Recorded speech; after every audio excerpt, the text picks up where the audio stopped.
playing Rise of the Ronin on PS5, and I got a couple of tips for you that I either haven't seen out there very much or haven't seen them out at there at all on the internet. So I'm going to get straight into it. My tip number one is in relation to the skill pickpocket. If you've got it and you can't figure out who to steal from, I'll tell you, it's actually quite simple, but also a bit rare. The only people you can use the skill on are the people that are carrying things like the lockbox, fish, silk, the sign, things like that. The other thing I'll tell you in relation to pickpocket is you cannot be crouching when you bump into the person. You have to be standing.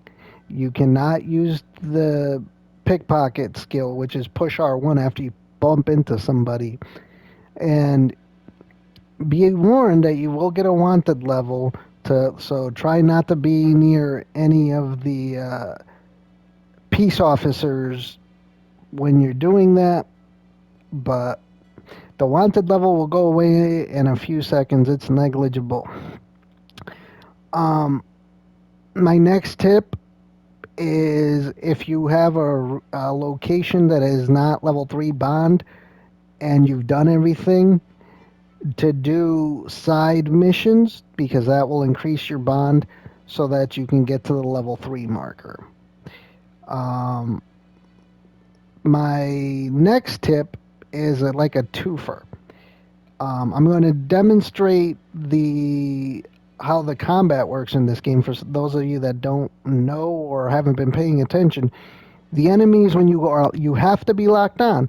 When you are locked on, the enemies will have arrows pointing down that are red or arrows that are blue pointing up.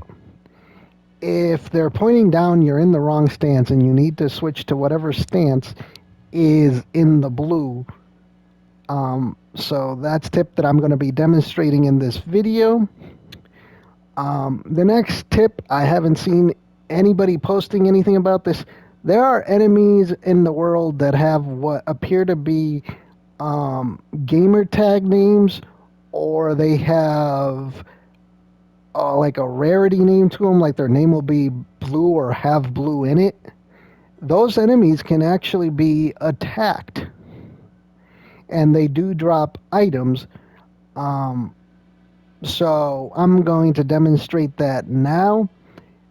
One thing I will warn you ahead of time, some of these enemies are quite strong, so, be aware that you may be in for a fight if you do attack them. I will demonstrate what I'm talking about in relation to the combat as well. Well, let's get into the demonstration. As you see, this guy's got the green name, and he's got a longsword, so this guy's going to hurt a bit more than likely. But I also hear one of the shogunate around, and I'm going to be able to demonstrate stealing potentially, because as you see, there's a guy with a basket right there.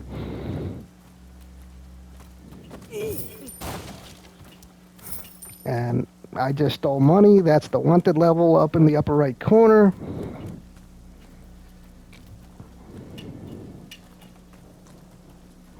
I haven't attacked this guy because I hear the clicking behind me, which means there's a shogunate police guy nearby.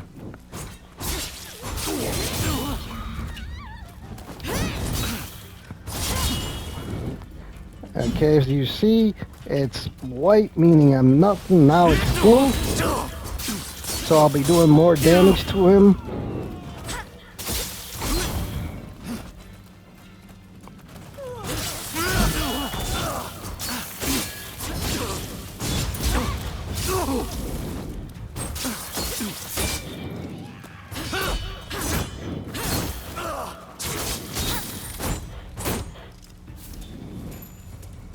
And as you see, I just got items right there.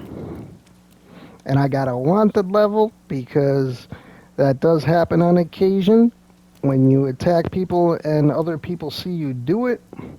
But once again, the wanted level went away. So you saw me, I was able to demonstrate stealing. I can't demonstrate increasing the bond because I've already 100%ed this map in chapter 1. But there you go. Those are a bunch of tips for players out there.